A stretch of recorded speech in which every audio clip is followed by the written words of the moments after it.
Pemirsa, Mabes Polri resmi mencekal Irjen Napoleon Bonaparte ke luar negeri setelah menjadi tersangka korupsi di kasus penghapusan Red Notice Joko Chandra.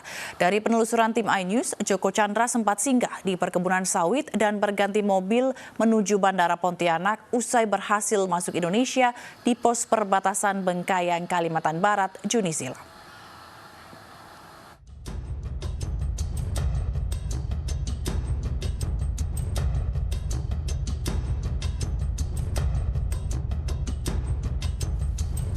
Mabes Polri mencegah Irjen Napoleon Bonaparte dan pengusaha TS keluar negeri. Pencegahan keduanya keluar setelah 2 hari ditetapkan sebagai tersangka korupsi penghapusan Red Notice narapidana Joko Chandra. Mabes Polri berencana memeriksa keduanya pekan depan 24 dan 25 Agustus. Nanti akan diperiksa sebagai tersangka ya. Sampai sekarang kan belum kita periksa sebagai tersangka. Kita tunggu aja nanti perkembangan selanjutnya kalau sudah dilakukan oleh penyidik Tipikor Mabes Polri. Irjen Napoleon Bonaparte merupakan jenderal kedua di Mabes Polri yang tersandung kasus Joko Chandra. Ia diduga memanfaatkan jabatannya sebagai Kepala Divisi Hubungan Internasional untuk menghapus data Red Notice atau pencarian Interpol hingga Joko Chandra bebas masuk Indonesia Juni silam. Diketahui Joko Chandra sepanjang Juni lalu keluar masuk Indonesia Malaysia lewat perbatasan Bengkayang, Kalimantan Barat. Tim iNews mencoba menggali jejak Joko Chandra yang sempat singgah di sebuah perkebunan kelapa sawit yang membelah perbatasan Indonesia-Malaysia sebelum ke Pontianak dan terbang ke Jakarta menggunakan jet pribadi. Pontianak Bengkayang berjarak 200 km lebih dan memakan waktu perjalanan kurang lebih 4 jam. Kabupaten Bengkayang memiliki luas 5 juta hektar dan didiami 220.000 jiwa. Dari pusat kota Bengkayang kami mengarah ke utara menuju sebuah perkebunan sawit milik PT Ledo Lestari yang berbatasan langsung dengan Malaysia. Jaraknya kurang lebih 90 km dan memakan waktu 3 jam.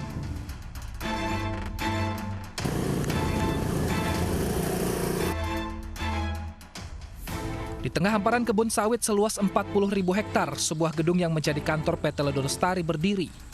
Di tempat ini, Joko Chandra sempat singgah, berganti mobil plat nomor Malaysia ke mobil perusahaan PT Ledo. Personalia perusahaan mengaku tidak mengetahui jika orang yang ia layani 2 kali di bulan Juni lalu adalah buronan Kakap Indonesia selama belasan tahun. Ia mengaku hanya mendapat perintah dari atasan melayani sang tamu. Saya nggak dapat informasi bahwasanya dia datang selaku orang yang ini saya memerintahkan kepada supir untuk mengantarkan dia dari Pontianak. Pada prinsipnya dia sudah ada di Indonesia ketika saya antarkan ke Pontianak. Perkebunan PT Ledo Lestari berbatasan langsung dengan Malaysia. Di dalam perkebunan ini ada pos perbatasan.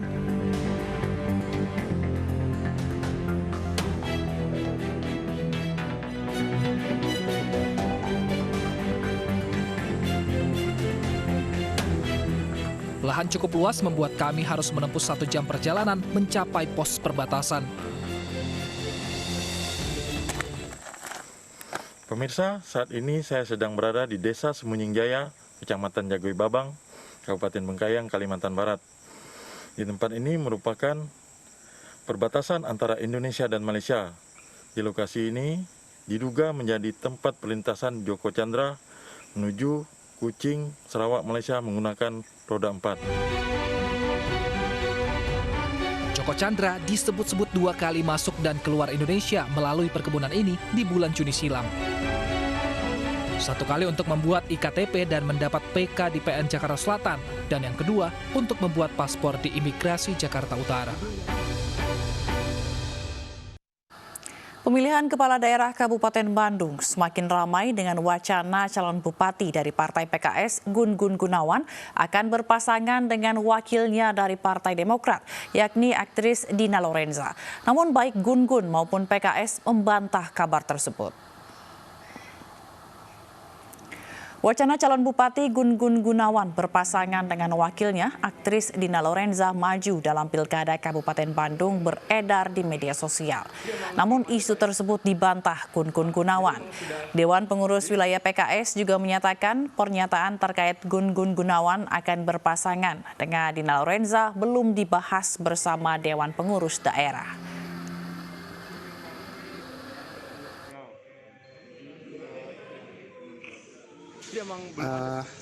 Itu adalah dinamika dalam berpolitik ya. Iya. Siapapun sungguhnya sekarang yang muncul calon pun sungguhnya semuanya belum pasti. Belum pasti. Yang pasti adalah ketika nanti sudah daftar ke KPU dan diumumkan calon, itu baru itu pasti bahwa itu adalah sebagai calon bupati dan wakil bupati. Iya. Adapun sekarang yang muncul siapapun dari partai apapun, tetap saya berprinsip bahwa itu adalah dinamika dalam berpolitik. Yang jelas bagi masyarakat Kabupaten Bandung atau bagi parpol juga yang lebih utama adalah menjaga persatuan dan kesatuan terutama di Kabupaten Bandung ini. Partai Perindo kembali mengeluarkan surat rekomendasi dukungan terhadap pasangan calon kepala daerah yang akan mengikuti Pilkada serentak 2020. Kali ini dukungan diberikan untuk pasangan calon dari Kabupaten Minahasa Utara, Sulawesi Utara, dan Kabupaten Pulau Taliabu, Maluku Utara.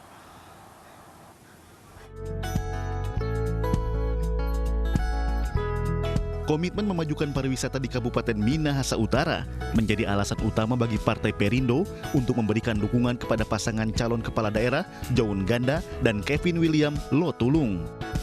Paslon ini akan mengikuti pemilihan kepala daerah Minahasa Utara pada tahun 2020. Surat rekomendasi dukungan diberikan langsung oleh Sekjen Partai Perindo, Ahmad Raufik, di kantor DPP Partai Perindo. Dukungan diberikan setelah melihat adanya kesamaan visi dan misi pasangan calon kepala daerah dengan Partai Perindo untuk Indonesia lebih sejahtera. Tentunya kami berharap juga bisa kami memberikan kontribusi bagi saudara-saudara kami yang ada di Kabupaten Minahasa Utara dengan memberi diri. Kita ingin mengabdi, membangun bersama-sama masyarakat, bersama-sama dengan Partai Perindo, kita membangun Kabupaten Minahasa Utara ke depan yang jauh lebih hebat dan lebih baik. Sementara itu, di tempat yang sama, surat rekomendasi dukungan juga diberikan Partai Perindo kepada pasangan calon kepala daerah Kabupaten Pulau Taliabu, Muhaimin Syarif dan Syarifuddin Mohalisi. Pasangan ini diharapkan bisa memenangkan kontestasi politik melawan calon petahana dan memberikan pengabdian terbaik bagi masyarakat Kabupaten Pulau Taliabu untuk 5 tahun ke depan. Alhamdulillah, dengan Perindo sudah 9 partai yang memberi dukungan terhadap kami. Jika dihitung sudah 12 seat atau 60% dari kursi parlemen di Kabupaten Pulau Taliabu. Partai Perindo akan langsung merapatkan barisan dan berjuang bersama pasangan calon yang didukung untuk memenangkan Pilkada serentak tahun 2020 ini. Tim Liputan iNews melaporkan.